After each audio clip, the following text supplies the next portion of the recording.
Good morning and welcome to this week's Wildcat Weekly. Today we're going to be talking about the 2020 presidential election.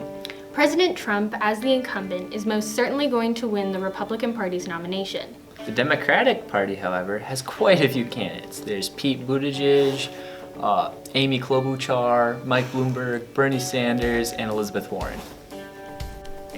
The Democratic candidate will be picked through a process of primaries and caucuses. For this week's poll, we asked students if they knew the difference between the two.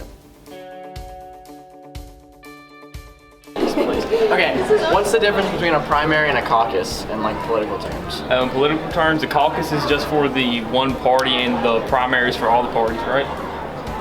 I don't know. Okay, what's the difference between a primary and a caucus? Okay. Hey, what's the difference between a primary and a caucus? I do not know. Okay. I don't know. Okay. A primary and a caucus. A what? The primary and the caucus, politically.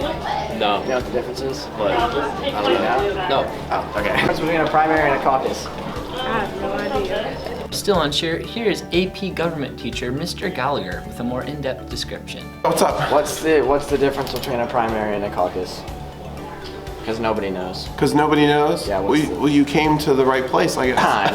No. So a primary is basically an election where the people go and they vote for the candidate that they want to see. A caucus is more like a meeting where party members get together and they determine through the process of the meeting who they want to support. But the meeting involves physically clumping yourself around the candidates you like and going around and trying to steal people. So primary is election, caucus is meeting. That's the simplest way to keep it apart. Primaries usually have higher turnouts because it is easier to turn up to your local polling place for a few minutes after work than spend hours in a high school gym debating the pros and cons of candidates.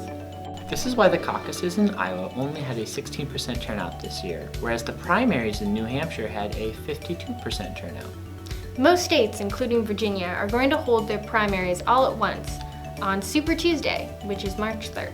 Last weekend, Washington and Lee held its own mock convention in which W&L students predicted who the Democratic nominee for president will be. Here's W&L student Anna Reynu with more information.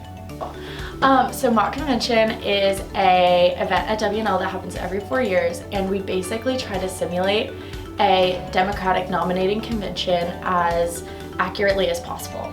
So we have the parade where all the state chairs create their floats. There'll be 60 floats, different based on state themes. I'll be on a float with baby donkeys. So last cycle, 4 years ago now, it was, we predicted President Donald Trump, and we were actually one of the first mock conventions to do so. The mock predicted that Bernie Sanders would win this nomination. That's all for this week, Wildcats. Thank you for tuning in and have a great weekend. For more news, go to rchsprowler.com where you will find plenty of exciting articles and more.